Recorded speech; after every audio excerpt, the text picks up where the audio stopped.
Do you avoid going out and doing things by yourself because you're afraid people might think you're a loser or you're not sure if you're going to even be comfortable alone?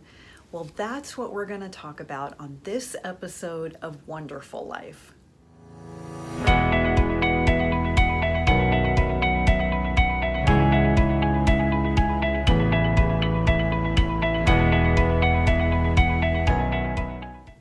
Hi, I'm Mary Dittman. I'm an award-winning business professor on the collegiate level and the creator of College on Fleek and One-Derful Life. What is One-Derful Life? One-Derful Life is my way of describing what it feels like when you get to a place where even though you don't want to be single, you've learned how to be happy and peaceful while you're single. For me, I've always wanted to get married and have a family, and it never worked out for me. I'm over 40. I've never been married. I don't have any children. And that's always been a real source of sadness for me and sorrow. And for many years, I just felt like I just couldn't be happy because I was single. But then I realized that I need to make peace with my singleness, because if it doesn't change, I still want to enjoy my life. And so I learned how to be happy and peaceful while I'm single. And that's what One-Derful Life is all about. So I'm really glad that you're here to join me. And I wrote a blog on our topic today, which is how to go do stuff by yourself and not feel like a loser. So if you go to one-derfullife.com, you can read that blog and others. And I'd always love to hear from you there, or even here. Leave some comments for me. I decided at one point that it seemed that the choices for me were sit home alone or go out and do stuff alone. You know, you don't always have a girlfriend available to go do things with, or you might not like to do the same things. One of my girlfriends, we both love the movies, but she loves horror movies and I hate them. I am not gonna go pay good money to be scared. I mean, if I wanna be scared, I'll step on the bathroom scale. And she gets irritated with me that I will never go see a horror movie with her. But I just really hate them. You don't always have a girlfriend available to go do things with. So if you're at a place where you would like to go do stuff, even if you don't have anyone to go do that stuff with, this episode is for you. Now, I'll do a lot of things by myself. And some of that is because for many years, I traveled for work and I would travel alone. And so I would be out to lunch, out to dinner, everything. I had to do everything by myself. And I figured, well, it's either room service or go down to the restaurant alone. So I got real comfortable going out to eat alone. I travel alone. I'll go out to eat alone. I'll go to the movies alone. And don't get me wrong, like, I have friends. I don't want you to think I do everything alone all the time. But I do a lot of things by myself. One time I had just come back from a great vacation. I was in Mazatlan, which is on the west coast of Mexico. I stayed at a gorgeous resort there. It was fantastic. And I came back, I was at a cocktail party, and I was speaking with a couple. The man is a business associate of mine. I was talking with his wife, and she said, well, did you do anything fun this summer? And I told her, yeah, I just got back from Mazatlan. And she said, well, who'd you go with? I said, I just went by myself. And she almost recoiled in horror and said, I would never do that. I would never go on vacation alone. And at first it really hurt my feelings. I felt like she was judging me. And later on that evening, I was really thinking about it. And then I realized, I don't think she was judging me. I think she was being honest with me. Her response was, I would never go anywhere by myself. I would never travel by myself, and I would never go across the country by myself, and I would certainly never go to a foreign country by myself. I would not be able to go alone. And a lot of times when I'll tell my friends that I'm going here, I'm going there by myself, they'll say, "Gosh, you're so brave." Now, I grew up in a military family. My father was in the Air Force for his entire career. We traveled all the time, and so traveling alone to me is actually quite enjoyable. But a lot of people are very intimidated by it. So we're not talking about you need to pack a bag and go to another country by yourself.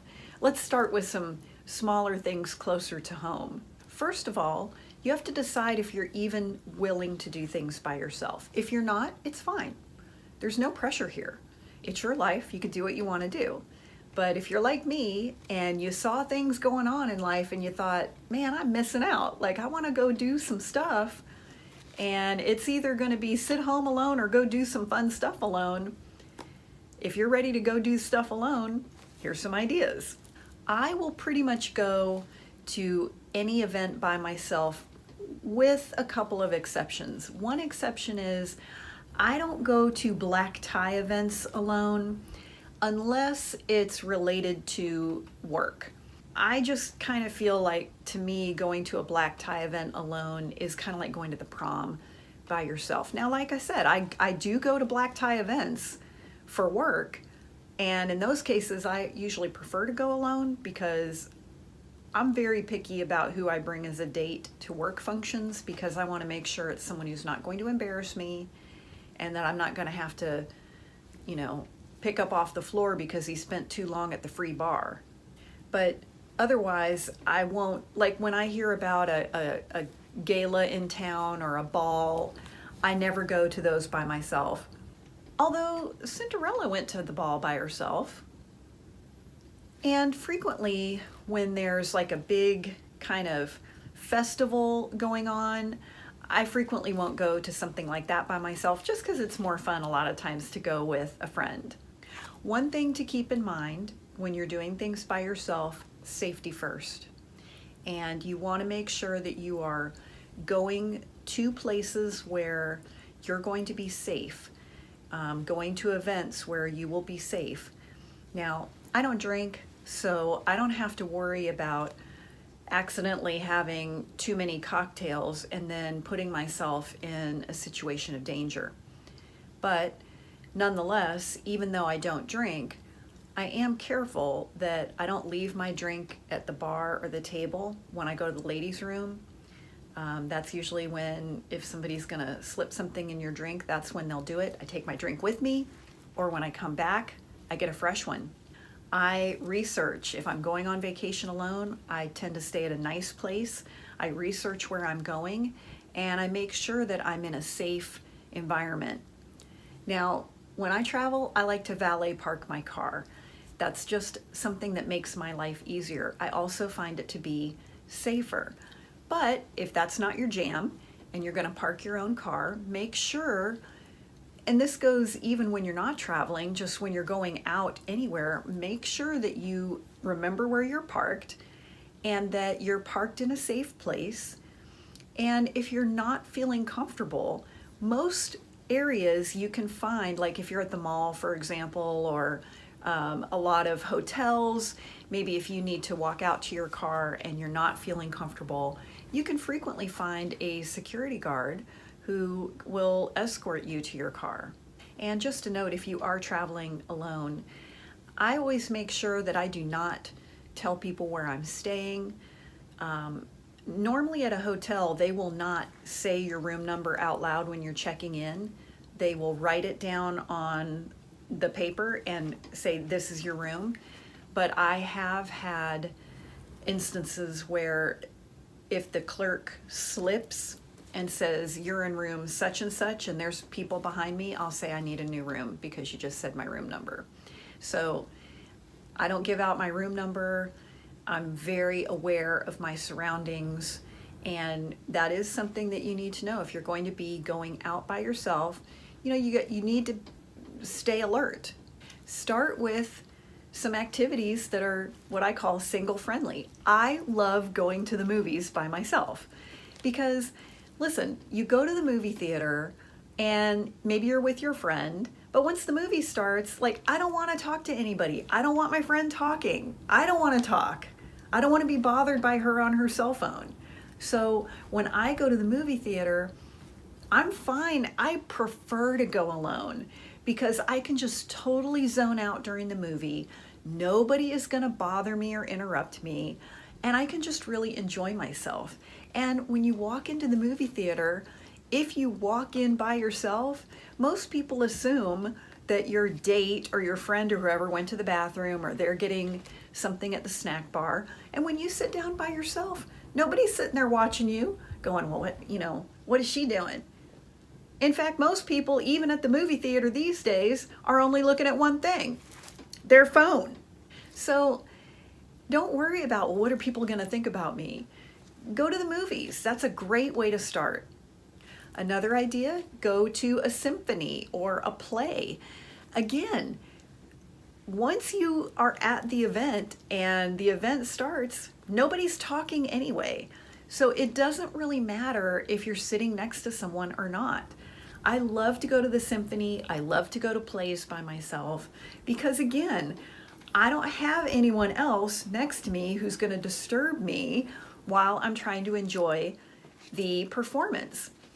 And it leaves me free to network and talk to people and mingle. Or if I don't want to do that, if I just want to sit in my seat and read the program, I can do that too. Or sometimes I do like to go out into the lobby and just people watch. I love people and I like to watch them and observe their behavior. Being by myself really doesn't bother me. I mean, for years, I've had season tickets to the opera, the symphony, the community theater. Shoot, I went and saw Dave Chappelle, who's a comedian, perform. He was in this area about 5 years ago. I love him, and I went to that show by myself. I went to see Mary J. Blige in concert. I was by myself. I don't care because I have a good time when I'm there, and I'm surrounded by people. I've gone to professional baseball games by myself, and it's a lot of fun. You're gonna be around people who like what you like, and you can always find someone to speak to. Maybe you feel like you would like to go out to eat by yourself. I recommend sit at the bar because that's where a lot of times other single people will sit. Now, I like sushi. And whenever I travel, something I like to do is to always find a sushi bar in the town that I'm visiting. And I will always sit at the sushi bar because it's not a big deal if you're by yourself at a sushi bar, sitting at the sushi bar alone. A lot of people do that. A lot of times the chef will speak to you, and sometimes I'll have a magazine or a book with me to read. But it's not a big deal in a sushi restaurant when you see a single person sitting at the bar. That's kind of normal. But even if you go into any restaurant, if you are willing to sit at the bar, then it's not a big deal. People don't look at you funny because you just see kind of a mass of people at the bar. It's not like you walk in the bar and go, "What's that woman doing? She's by herself." Plus, you frequently get seated at the bar and you get faster service at the bar. Now, again, you want to keep safety first, and if you're going to sit at the bar, watch your alcohol consumption. And if you do get to talking with people, you don't want to overdo it. You could compromise your safety, but that's not going to happen when you're ordering a sandwich. Like I said, I wrote a blog on this, and you can read it at wonderfullife.com, plus some other blogs and past episodes of this show. And I'd love to hear from you in the comments. Why don't you tell us, is there anything that you like to go do alone? I'd love to hear from you. Wonderful Life is a dialogue, not a monologue. So leave a comment, or you can always connect with us at wonderfullife.com. And join us next week when we're going to talk about how to give up without being bitter. So we'll see you next week on One-Derful Life.